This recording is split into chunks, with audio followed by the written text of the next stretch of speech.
우리 좌우 엎드려 한번 인사하겠습니다. 주 안에서 사랑합니다. 사랑합니다. 주 안에서 사랑합니다. 아멘. 오늘 이 거룩한 주일 이 시간에 하나됨이라는 제목으로 함께 말씀을 나누겠습니다. 우리 교회는 매주 금요일 저녁 8시부터 10시까지 금요 집중 기도회라는 이런 주제하에 또 타이틀을 가지고 함께 하나님 앞에 기도하고 있습니다. 개인을 위해, 가정을 위해, 또 나라와 민족을 위해, 또 열방을 품고 우리가 하나님 앞에 기도하는데요, 그 가운데 나라와 민족을 위한 기도를 할 때마다 빠지지 않고 늘 하는 기도가 한 가지가 있습니다. 하나님, 이념과 계층과 세대라는 이 프레임에 갇혀서 서로 갈등하고 있는 이 나라와 민족을 불쌍히 여겨주시고 화해와 포용으로 서로 존중하는 영적 강국 되게 하옵소서. 아멘.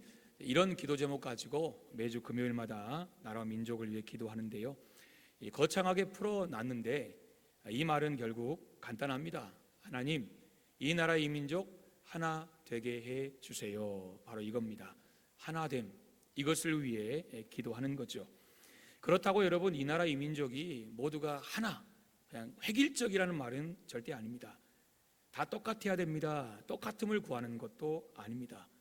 서로 다르다고 너는 무조건 틀렸어, 이렇게 정죄하지 말고 하나님, 우리 모두가 서로의 다름을 인정하면서 그리스도 안에서, 예수 안에서, 주 안에서, 복음 안에서 서로 보완하고 서로 포용하고 서로 존중하는 하나님, 그런 나라가 되기를 소망합니다. 그런 마음으로 드리는 기도가 바로 이 기도입니다. 여러분, 하나됨 참 어려운 주제입니다. 오늘 우리가 하나됨에 대해서 함께 말씀을 나누려고 하는데요, 우리가 사실 매일 이렇게 하나됨을 위해서 매주 하나님 앞에 기도하지만, 목사이지만 과연 하나됨이 우리의 가정 안에, 또 우리 공동체 안에, 또 우리 교회 안에, 이 나라 이 민족 안에 과연 정말 하나됨이 이루어질까라는 그런 의심이 들 때도 참 많습니다. 말씀드린 것처럼 공동체가 하나 된다, 이 하나됨이라는 주제는 참 풀기 어려운 주제 같습니다. 그러나 오늘 참 어려운 주제고 또 시간도 별로 없지만 우리가 믿음의 공동체인 교회 안에서 그럼 우리는 어떻게 하나됨을 이룰 수 있을까, 이것에 대해서 함께 본문을 중심으로 말씀을 나누고자 합니다. 21세기의 위대한 신학자 가운데 폴 틸리라는 그런 목사님이 있습니다. 이분이 교회에 대해서 이렇게 설명을 했습니다. 나는 교회를 떠나서는 기독교를 생각할 수 없다. 비록 교회가 연약하고 문제가 많을지라도 기독교는 교회를 떠나서는 존재할 수 없다.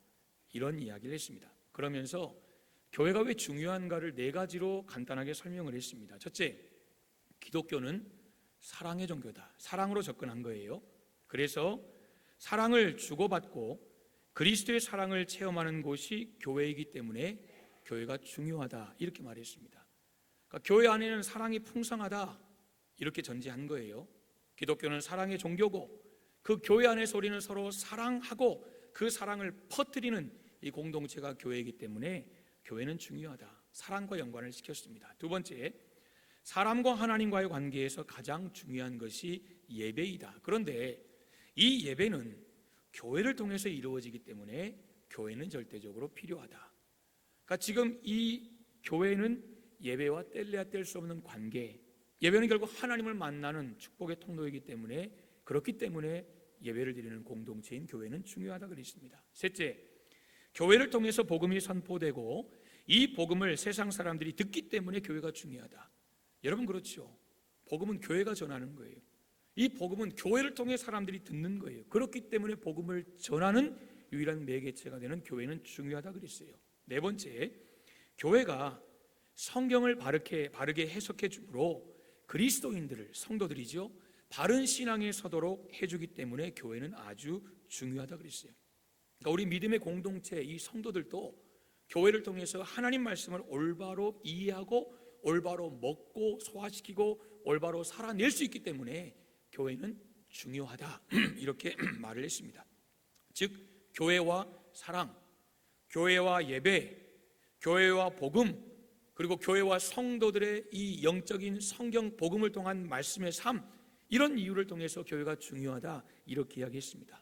여러분, 모두 정확히 맞는 말입니다. 그런데요, 이렇게 중요한 것이 교회인데, 이렇게 중요한 곳이 교회인데 지상에 있는 교회 중에는 완벽한 교회가 한 교회도 없다라는 것입니다. 이유가 무엇일까요? 이유는 교회를 구성하는, 교회에 지체된 우리 중에 완벽한 사람이 단 하나도 없기 때문입니다. 여러분, 혹시 지금까지 살아오시면서 여러분 자신을 어떻게 평가하셨습니까? 특별히 신앙의 관점에서 여러분 자신을 바라볼 때에 나는 완벽한 그리스도인이다, 나는 정말 완벽한 성도이다, 혹시 이렇게 자신 있게 말할 수 있는 분 계실까요? 네, 아까 중간에 주여 하셨지요.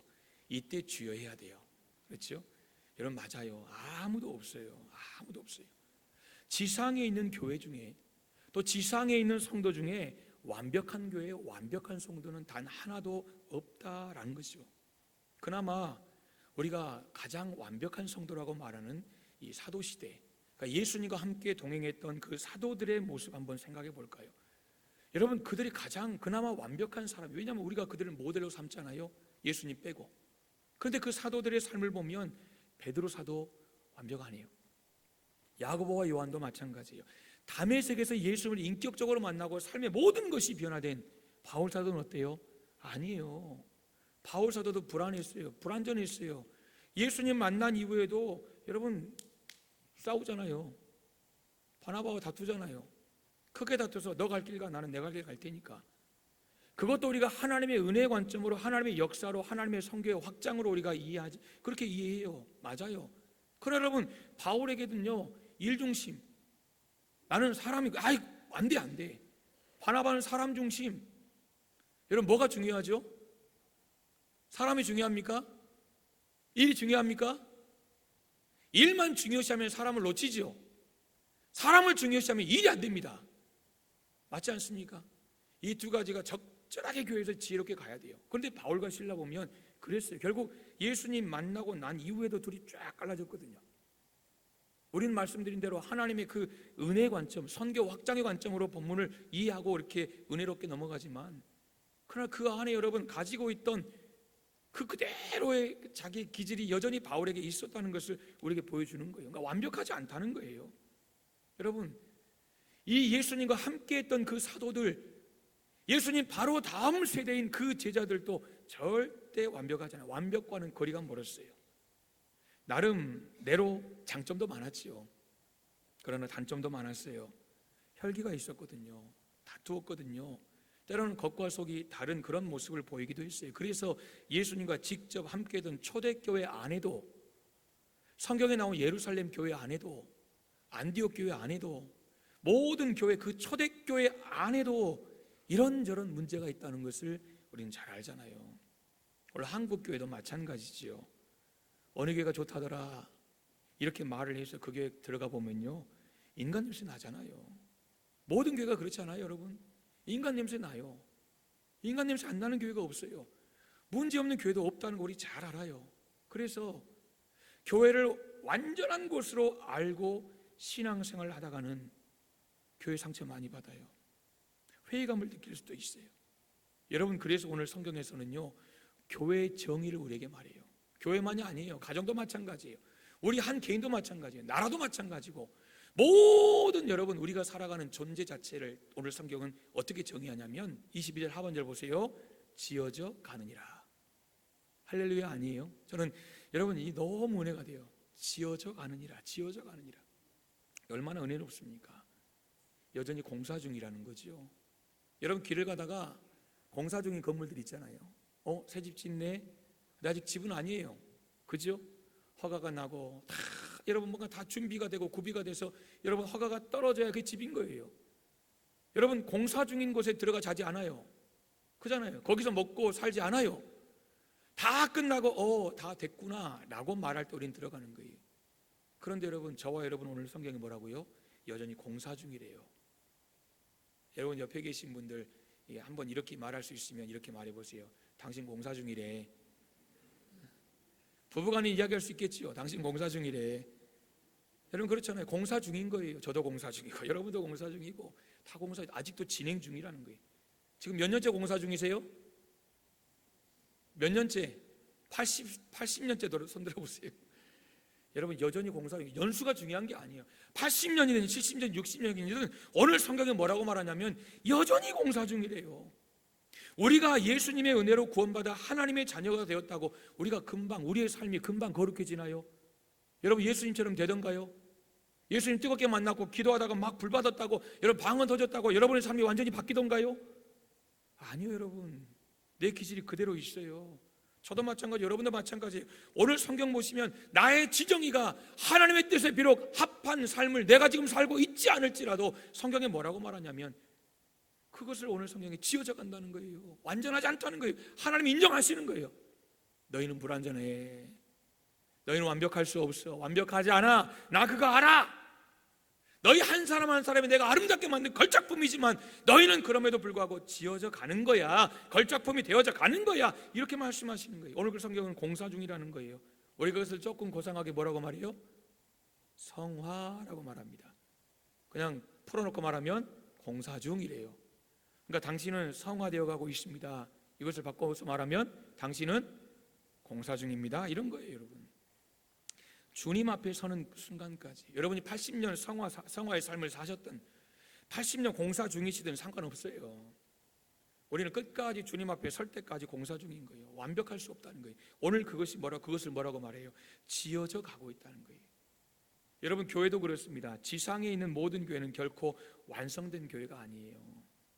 그 완성을 향해 나아갈 뿐이에요.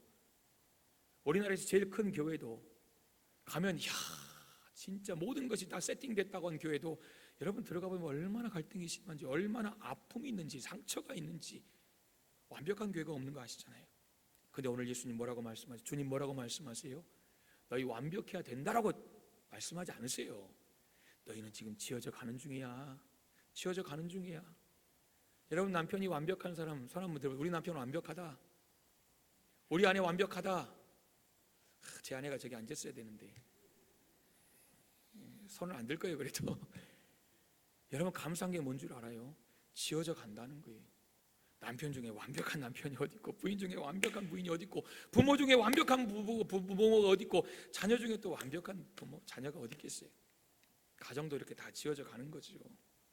공동체도 마찬가지고 교회도 마찬가지고 나라도 마찬가지인 것 같아요. 여러분 그런데요, 만약에 하나님께서 완성된 교회만 원하시거나 그 완성된 교회만 입리하신다면 끔찍하지 않아요?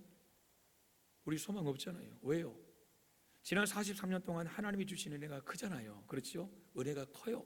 근데 은혜가 큰데 그 은혜 이상으로 우리에게는 연약함이 많잖아요. 여러분 안 그렇습니까? 맞아, 이럴 때 주의해야 돼요. 맞아요 여러분, 우리에게 그 연약함이 많아요. 교회에 된 우리 개인을 보면 또 부족한 게 얼마나 많은지 몰라요. 저는 부족함이 얼마나 많게요. 여러분 각자도 한번 살펴보세요. 우리는 다 그래요. 어떤 분은요 고집이 보통이 아니에요. 손 들어보세요. 안 되는 게 좋지요. 혈기가 장난이 아니에요. 얼굴에 불평불만이 덕지덕지 붙어있을 때도 있어요. 또 어떤 분은 뭔가 막 자랑하고 싶어가지고 막 근질근질 입이 그런 분도 있어요. 또 어떤 분들은 사랑받고 싶다는 거예요. 날 좀 사랑해달라는 거예요. 날 좀 봐달라는 거예요. 이런 분도 있어요. 그런데 여러분 솔직히 이게 우리 모습이잖아요. 이게 지금 이 자리에 있는 저와 여러분의 모습이에요. 다시 말하면 결코 완전하지 않아요. 허점투성이에요. 체크리스트 만들어가 쫙쫙쫙쫙 그으면요 여러분 아마 몇 장이 넘어갈지 아마 암담할걸요. 오늘 성경은 뭐라고 말합니까? 이것을 참 아름답게 포장해요. 너희는 불완전해. 너희는 허점과 허물과 너희는 실수투성이라고 말하지 않고 뭐라고 말해요? 너희는 지어져 가느니라. 할렐루야. 얼마나 고상한 표현인지. 오늘 본문을 보면서 똑같은 말도 이렇게 표현할 수 있구나. 이런 지혜가 필요하겠구나 라는 생각을 해봐요. 너희는 지어져 가는 중이다. 아직 공사 중이다. 얼마나 다행이고 얼마나 감사한지 모릅니다. 사랑하는 여러분, 우리는 주님이 원하시는 교회의 모습으로 지어져 가고 있는 거예요. 할렐루야. 여러분 우리 교회 설립 몇 주년 되면 우리 대성교회가 진짜 여러분 그럴 수 있을까요? 저는 모르겠습니다. 제 대에도 자신이 없습니다. 그러나 한 가지 확신하는 것은 주님 오실 때까지 여전히 지어져 갈 것이라는 것입니다. 여러분, 우리의 삶이 때로는 더디게 보일지라도 하나님의 택함 받고 교회가 된 저와 여러분은 조금씩 온전한 모습으로 변화되고 있다는 것을 믿으시기를 주님의 이름으로 축복합니다. 19절을 보시면 바울 사도가 에베소 교회를 향해 이렇게 말합니다. 그러므로 이제부터 이제 뭔가를 새롭게 도전하는 거예요. 너희는 외인 아니다, 나그네 아니다, 오직 성도들과 동일한 시민이다, 하나님의 권속이다, 이렇게 말합니다. 외국인 아니라는 거예요. 손님 아니라는 거예요. 잠깐 교회에 있다 나갈 나그네가 아니라는 거예요. 지금 바울이 왜 이런 말을 하냐면, 당시 여러분 에베소 교회는 이방 교회거든요. 교회인데 이방적이었어요. 그러니까 이방 사람들이 올 거 아닙니까? 그러니까 유대인들이 뭐라고 말하냐면 막 차별하는 거죠. 이스라엘 아브라함의 혈통도 아닌 것들이, 뭐 이런 이야기들이 에베소 교회에 여러 가지 어려움을 줬겠죠. 그러니까 멸시를 당한 처지, 그것을 언급하면서 하는 말이 뭐냐, 이제 더 이상 그렇지 않다는 거예요. 이제 너희들 그렇지 않다, 더 이상 그렇지 않다. 다시 말하면 하나님의 집인 교회, 하나님의 집인 교회에 거하는 모든 성도들은 민족 상관없다, 피부색 상관없다, 성별 상관없다, 모두가 하나님의 가족이다. 이것을 지금 강조하는 거예요. 그러면서 분명히 에베소 교회에 지금 그 의식을 심어주고 싶어하는 거예요. 그리고 에베소 교회를 바라보는 모든 사람들에게 너희도 이 의식을 가져라. 그게 뭐예요? 우리는 한 가족이다. 여러분, 이것은요, 예전에 뭐 우리가 남이가 그래가지고 막 이거 의식 한 거 아니에요. 그런 의미가 아니에요. 지금 우리는 한 가족이라는 것은 지금 유대인들에 의해서 배척당하는 성도들을 향해서 아니라는 거예요. 주 안에서 우리 한 가족이라는 거예요. 에베소 교회 여러분, 당신들은 우리 예루살렘 교회와 한 공동체입니다. 우린 언디옥 교회와 한 가족입니다. 우린 예수 안에, 주 안에서 그리스도 안에 모두가 한 가족입니다. 여러분, 이걸 좀 확장시켜서 지금 바울사의 마음 뭐예요? 온 열방이 다 하나님의 은혜 안에, 다 하나님의 사랑 안에 한 가족이다라는 것을 말하는 거예요. 어른아이 상관없는 거예요. 남녀 성별 상관없는 거예요. 교회에 나온 지 한 달 됐든 교회 43년 초창기부터 개척 멤버로 수고했든 다 상관없다는 거예요. 교회 안에서 내가 이 교회의 지침에 따라 믿음으로 하나님의 영광을 위해 함께 수고하겠습니다 라고 고백하며 달려가는 모든 사람은 다 한 가족이라는 것입니다. 지금 이 의식 가지라는 거예요. 이게 여러분 19절이에요. 여러분, 이 의식 가지세요. 당신들은 성도들과 동일한 시민입니다. 저 예루살렘 교회와 똑같은 시민이고 하나님 나라 시민이고 하나님 나라의 권속, 하나님 나라의 가족입니다 라고 이야기하는 거예요. 여러분, 우리가 한 가족이라는 의식을 가지고 산다면 우리는 반드시 우리의 삶의 방식을 이 하나님이, 오늘 지금 한 가족, 하나님의 가족 아니겠어요? 그 하나님이 원하시는 삶의 방식으로 바꿔가야 하는 거예요.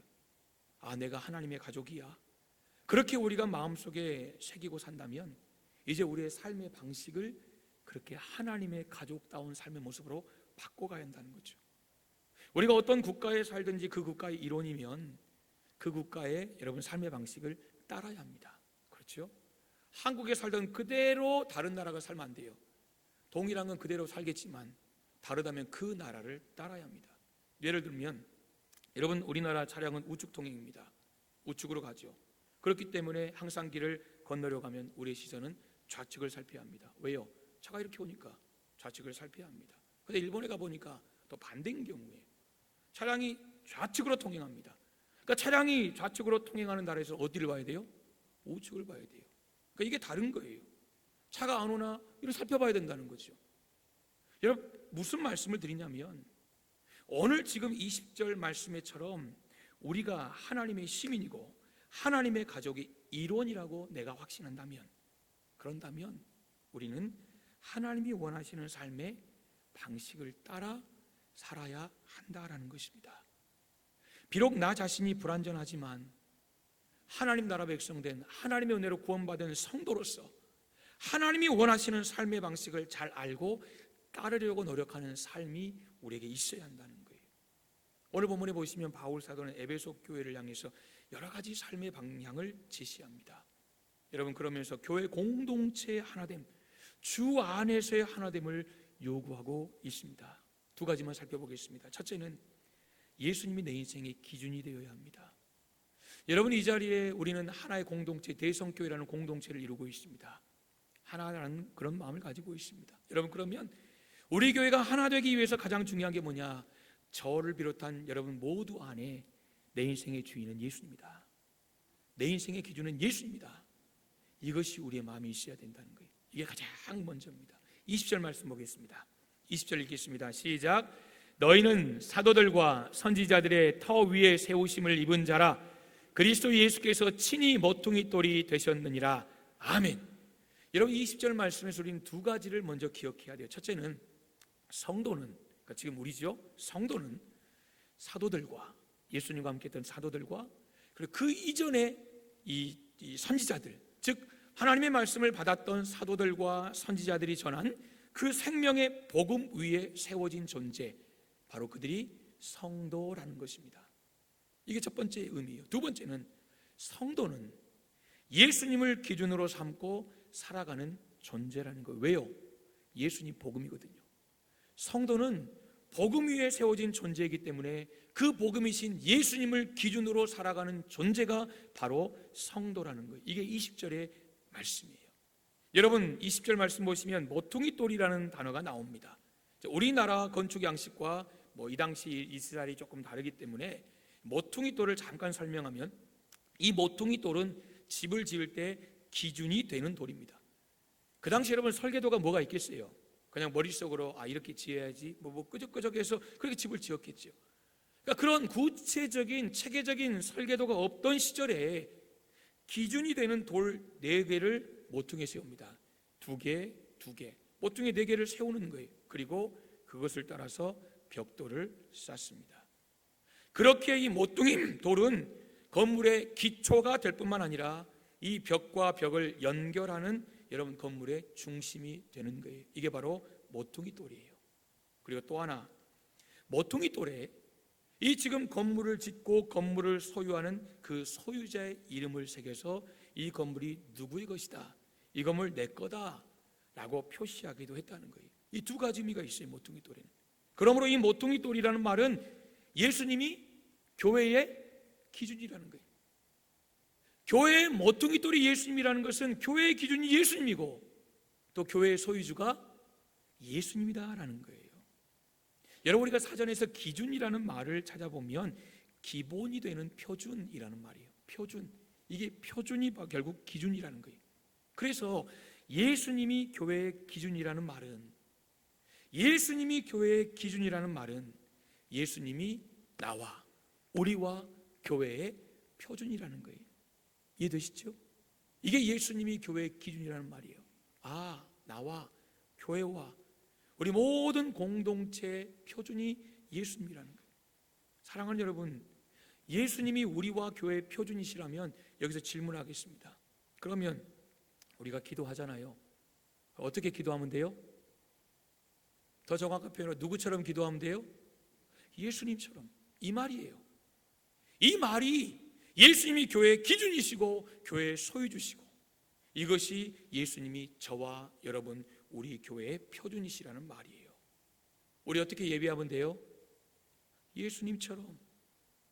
어떻게 대인관계하면 돼요? 예수님처럼. 어떻게 하나님을 사랑하면 돼요? 예수님처럼. 여러분, 그러면 여기서 이렇게 생각하시는 분들도 계실지 모르겠어요. 목사님, 예수님 하나님이시잖아요. 예수님의 신성이성 다 있으시니까 여러분 그렇게 이렇게 말하지 않겠습니까? 근데 우리는 아니잖아요. 우리는 연약하고 죄 많은 인간인데 어떻게 그렇게 다 따라가요? 라고 말씀하실 수 있는 분이 혹 계실지 모르겠습니다. 여러분, 그런 마음이 우리 안에 들 때마다 우리가 이런 생각을 했으면 좋겠습니다. 우리가 우리 자신을 보면 불가능해요.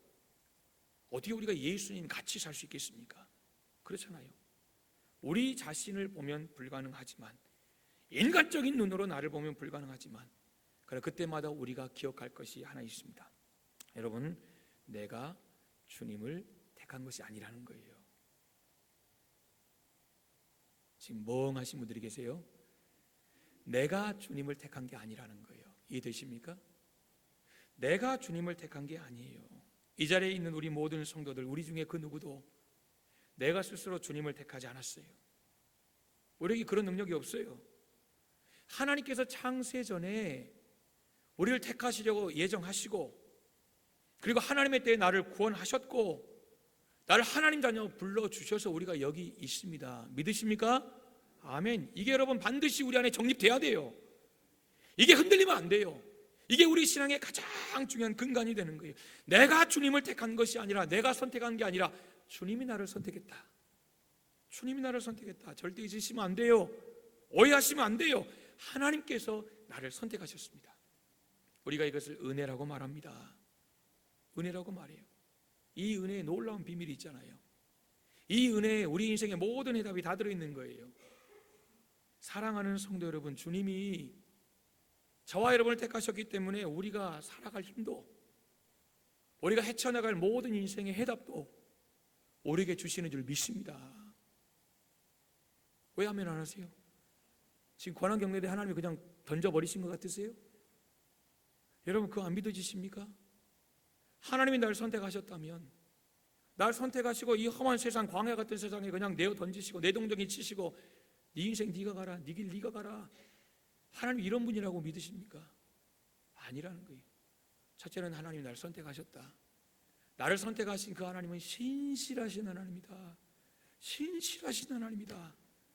여러분들이 하나님의 신실하심을 정말 믿으면요, 정말 믿으면요, 우리가 어떤 문제 속에서도 감사할 수 있는 거예요. 감사할 수 있는 거예요. 비록 내 삶이 지금 어려워요. 죽겠는 거예요. 고통스러운 거예요. 그래도 하나님이 나를 늘 최선으로, 지난주에 말씀드렸죠. 하나님 우리에게 주신 건 늘 최선이에요. 차선책 절대 없어요. 차선책 절대 없어요. 야, 해보니까 이거 아니다, 이게 담인갑다, 이런 일 절대 없다는 거예요. 하나님 신실하세요. 우리가 겪는 모든 일은 하나님의 최선책이에요. 우리가 이것을 믿는다면, 하나님의 신실하심을 믿는다면, 여러분 지금 힘들어도 우리가 헤쳐나갈 수 있지 않겠어요? 하나님 반드시 그렇게 믿고 나아가는 사람 끝까지 책임지지 않겠어요? 왜요? 그분이 선택하셨으니까. 선택해놓고 여러분 버려버린다면, 우리가 하나님 앞에 믿음으로 살려고 발버둥치는데 여러분 하나님이 그렇게 우리를 포기하신다면, 그 성경은 잘못된 거 아니에요? 성경은 절대 그렇게 말하잖아요. 내가 너를 택했다고 말씀하셨어요. 창세전에 택했다고 말씀하세요. 그리고 끝까지 하나님 가신다고 하셨어요. 그 증거가 뭐 2000절인 십자가 아닙니까? 오죽했으면 아들까지 십자가에 못 박겠습니까? 여러분 그것 보고 못 믿어요? 여러분 그렇게 할 수 있어요? 아니요, 저는 못합니다. 아무리 사랑해도 내 사랑하는 아들, 내 사랑하는 딸 절대 십자가에 못 박습니다. 하나님은 하셨다고요. 그게 믿어지면, 그게 보이면 내가 아무리 힘들고 아무리 어려워도 하나님이 지금 내 삶의 모든 것이 최선책이고, 그래 나는 어떤 상황이 있어도 행복하다. 이게 여러분 하나님의 신실하심이에요. 여러분 오늘 이 시간 저와 여러분의 마음 가운데 참 하나님 날 택하셨다, 하나님 택하셨다, 그 하나님이 내 삶의 모든 것을 인도하신다, 그러므로 내 삶의 모든 기준은 예수 그리스도, 예수 그리스도, 예수 그리스도다. 여러분 이런 귀한 고백과 삶이 있기를 간절히 소망합니다. 마지막으로 보시면 주 안에서 서로 도움을 주고받는 삶을 살아야 합니다. 이게 21절인데요 21절 우리 한번 읽겠습니다. 21절 시작. 그의 안에서 건물마다 서로 연결하여 주 안에서 성전이 되어가고. 아멘. 여러분 우리 인생의 기준이 예수님이라고 말씀을 드렸어요. 그리고 여러분도 아멘 하셨어요. 저와 여러분의 인생의 기준이 예수님인 것처럼 우리 건물의 기준은 모퉁이 돌이다, 이것도 말씀을 드렸어요. 건물을 세울 때 내 모퉁이에 이 모퉁이 돌이 놓여지면 그 사이에 벽돌 한 장 한 장을 놓았습니다. 여러분 이 상황을, 건물을 짓는 이 상황을 지금 우리 믿음의 공동체로 비유하면 모퉁이 돌은 교회의 머리이시고 교회의 기준 되시는 예수님이시죠. 할렐루야, 아멘. 그리고 그 모퉁이 돌을 기준으로 세워져가는 벽돌 한 장 한 장은 바로 성도된 저와 여러분입니다. 여러분 우리가 성경을 보시면 이 하나님은 절대 혼자 일하지 않으세요. 얼마든지 혼자 일하실 수 있어요. 먼저는 삼위일체 하나님이 함께 하세요. 그 증거가 여러분 우리가 창세기 천지창조 보시면 하나님 말씀하세요. 우리가 그랬어요. 우리의 형상을 따라 그랬어요. 그러니까 삼위일체 하나님께서 함께 역사하세요. 그리고 하나님은 절대 이 땅의 모든 것을 하나님 마음대로 알아서 하지 않으세요. 우리에게 여러분 대리 통치자로 우리에게 여러분 맡기셨잖아요. 네가 잘 정복해라, 네가 잘해라. 우리와 함께 일하시는 그 하나님이세요. 그리고 우리 관계도 마찬가지예요. 사람도 그렇잖아요. 하나님이 첫사람 아담을 지으시고 하와를 돈배필로 창조하셨어요. 여러분, 뭔가 부족해서가 아니에요. 하나님이 실수하신 게 아니에요. 둘이 잘 돕고 살아가는 거예요. 아담이 부족한 것을 하와가 부족한 것이 아담을. 여러분, 이게 하나님께서 이 사람을 만드신 이유 아니에요? 교회도 마찬가지예요. 교회도요, 절대로 혼자서는 존재할 수 없습니다. 그렇죠? 그러니까 교회 사명이 많잖아요. 그래서 교회는 나도 필요하고 너도 필요한 거예요. 한번 따라 하실까요? 교회는 나도 필요하고 너도 필요하다. 맞아요. 교회는 나도 필요하고 너도 필요한 거예요. 혼자 힘으로 할 수 있는 것도 위대하지만 여러분, 둘, 셋이 모이면 더 크잖아요. 그 성경의 3겹줄, 3겹줄 이 능력이요, 그냥 세 사람이 각자 해서 그걸 합친 것보다 훨씬 크지 않습니까? 우리가 마력을 그렇게 이야기하잖아요. 말 한 마리가 일하는 것과 두 마리를 묶어가지고 함께 일할 때 분명히 여러분 곱하기 2만 하면 될 건데 그게 아니라잖아요. 말 한 마리 일하는 것, 그것과 말 두 마리를 묶어서 일하는 것이 훨씬 여러분 곱하기 2, 3, 4 된다잖아요. 이게 연합의 능력이에요. 그런데 교회가 바로 이런 곳이에요.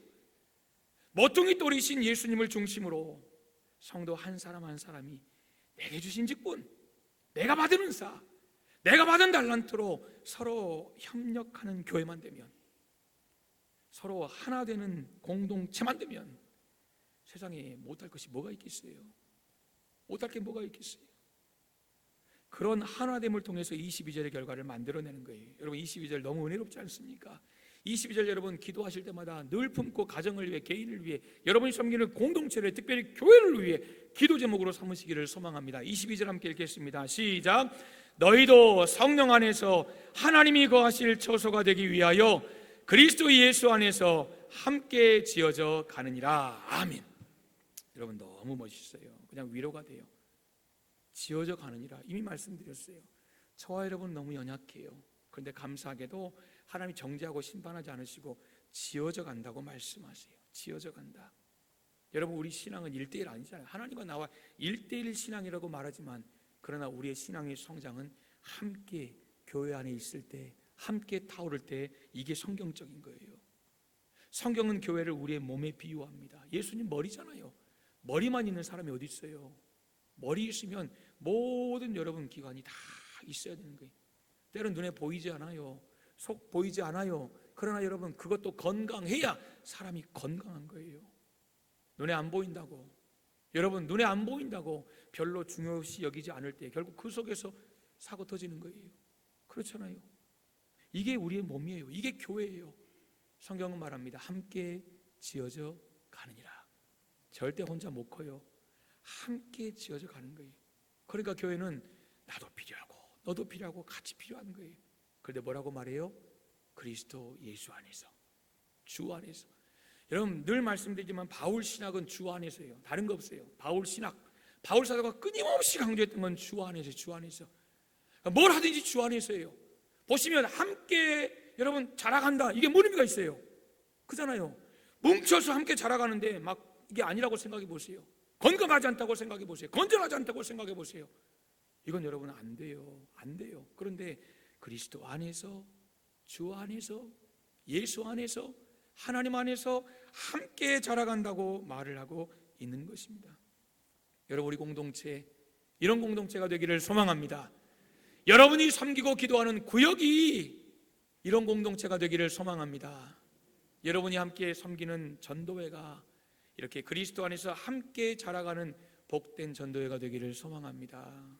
저와 여러분의 가정이 예수 안에서 함께 아름답게 세워져 가는 복된 가정 되어서 어디 있든 무엇을 하든 살아계신 하나님의 영광을 드러내는 그런 거룩한 공동체 되기를, 그리고 그렇게 쓰임받는 우리가 되기를 주님의 이름으로 축복합니다. 아멘.